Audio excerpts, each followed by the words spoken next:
Hello dear teachers, welcome back to our channel. It's my journey. Beginner teacher guide సిరీస్లో భాగంగా third వీడియోలో how to gain student respect as a new teacher అనే concept గురించి మాట్లాడుకుందాం. ఇప్పటి వరకు మన ఛానల్లో కొత్త టీచర్స్కి సంబంధించి 2 వీడియోస్ అప్లోడ్ చేశాను. చాలా మంచి రెస్పాన్స్ వస్తుంది.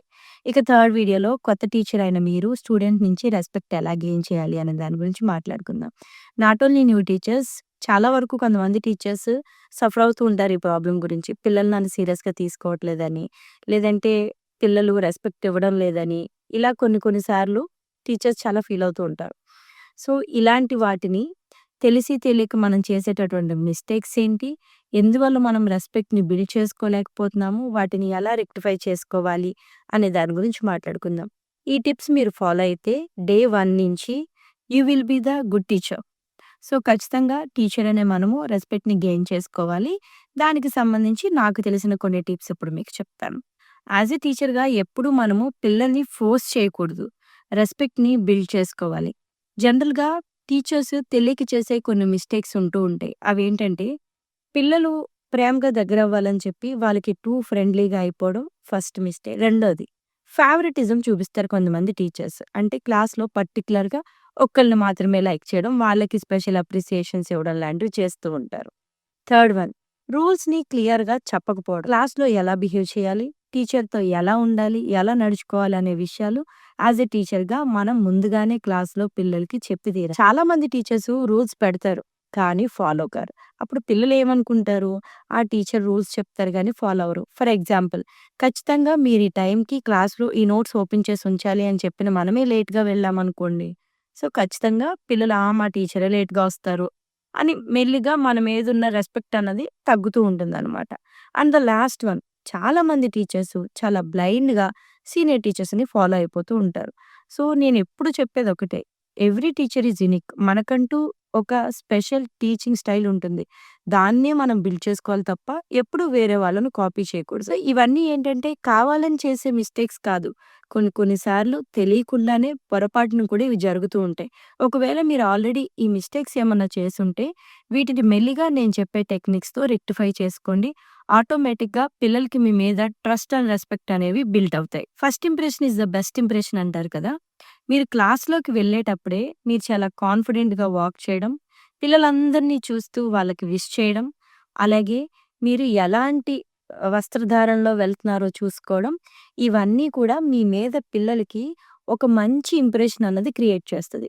అలాగే పిల్లలు విష్ చేసినప్పుడు ఒక సాఫ్ట్ స్మైల్ అనమాట. సో, అది కూడా ఏంటంటే మనం దానికి కూడా ఒక గీతని మెయింటైన్ చేయాలి. సో, ఎక్కువగా నవ్వకూడదు, అలానే టూ సీరియస్‌గా కూడా ఉండకూడదు. చాలా ఒక సాఫ్ట్ స్మైల్ అనేది ఇవ్వాలి. సో దట్ పిల్లలకి మీ మీద ఒక మంచి ఇంప్రెషన్ ఉంటుంది. మా టీచర్ చాలా కాన్ఫిడెంట్‌గా ఉంటారు, చాలా బావుంటారు, చక్కగా నవ్వుతారు, మా అందరిని విష్ చేస్తారు. ఇలా ఉంటే పిల్లలకి మీ మీద ఒక మంచి పాజిటివ్ ఒపీనియన్ ఉంటుంది. మా టీచర్ చాలా కాన్ఫిడెంట్‌గా ఉంటారు, బావుంటారు అని. సెకండ్ వన్, రూల్స్‌ని పిల్లలకి క్లియర్‌గా ఎక్స్‌ప్లెయిన్ చేయాలి. టీచర్ మాట్లాడినప్పుడు మాట్లాడకూడదు, వినాలి అన్నది మనమే చెప్పాలి. రెండోది, ఖచ్చితంగా వాళ్ళేదైనా మాట్లాడాలి అనుకున్నప్పుడు హ్యాండ్ రైజ్ చేయమని మనమే అలవాటు చేయాలి.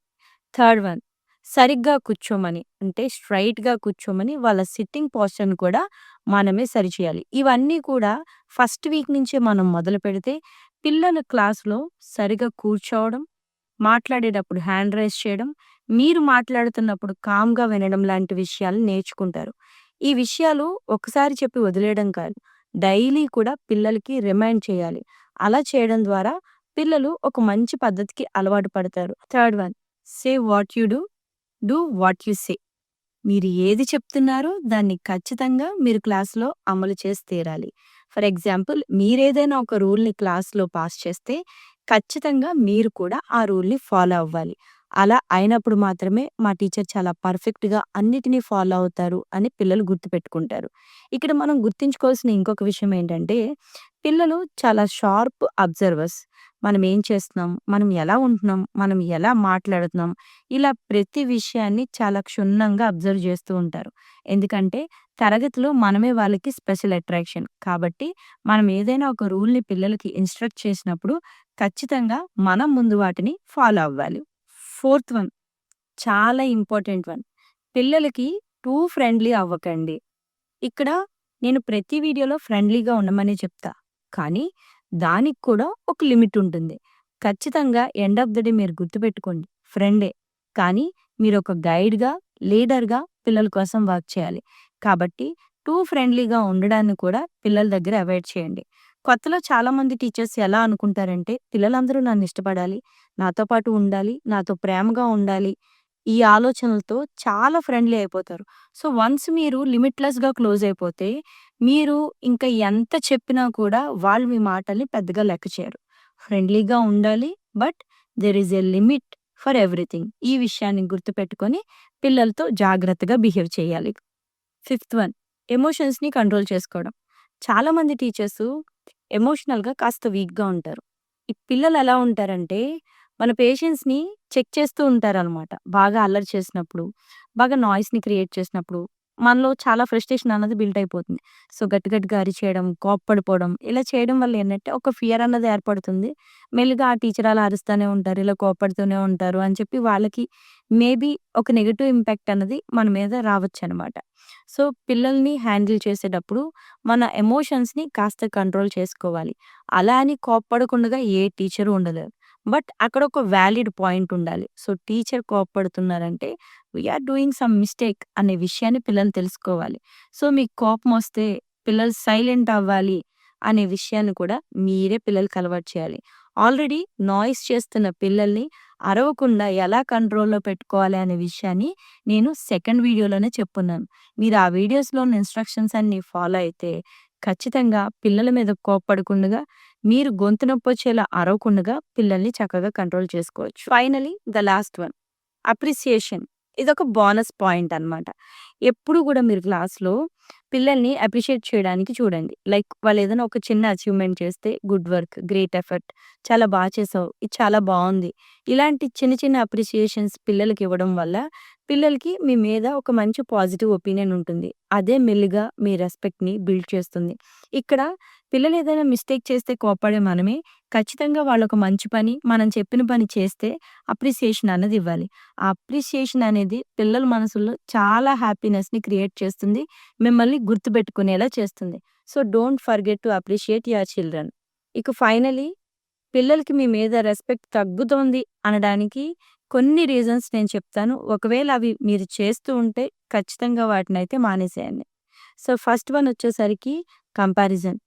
సెకండ్ వన్‌కొచ్చేసరికి సర్కాస్టిక్‌గా మాట్లాడడం, వాళ్ళని డీమోటివేట్ చేయడం, అస్తమాను వార్నింగ్స్ ఇవ్వడం, డైలీ మీ మూడ్‌ని బట్టి క్లాస్ రూమ్ అట్మాస్ఫియర్‌ని మార్చేయడం. And the last one, favouritism. పిల్లల్లో ఒకరిని మాత్రమే ఫేవరెట్ స్టూడెంట్‌గా చూడడం, వాళ్ళని మాత్రమే కాస్త అప్రిషియేట్ చేయడం. ఇలాంటి వాటి వల్ల పిల్లల్లో డిఫరెన్స్ అన్నది క్రియేట్ అవుతుంది.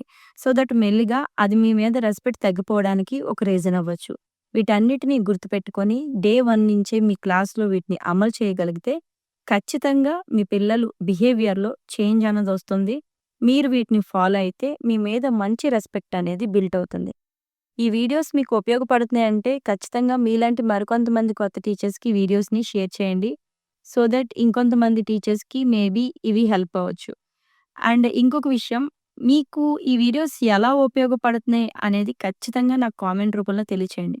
ఎందుకంటే ఇంత హెక్టిక్ స్కెడ్యూల్‌లో కూడా నేను ఈ వీడియోస్ అన్నీ చేసినప్పుడు ఫైనల్‌గా నాకు రిలీఫ్ వచ్చేది, హ్యాపీగా అనిపించేది మీ కామెంట్స్ చూసినప్పుడే. మనం ఏదైనా ఒక వర్క్ చేసినప్పుడు అది మిగతా వాళ్ళకి ఎంత బాగా ఉపయోగపడుతుందో తెలిస్తే అది చెప్పలేని మరొక ఆనందం. కాబట్టి ఖచ్చితంగా మీకిది యూజ్ అయితే నాకైతే కామెంట్ సెక్షన్‌లో తెలియచేయండి. ఇంకా మీకేమైనా సజెషన్స్ ఉన్నా, కొత్త విషయాలు మీరు నాతో షేర్ చేయాలనుకున్నా వాటిని కూడా కామెంట్ సెక్షన్‌లో తెలియచేయండి. Thank you. Thank you for watching.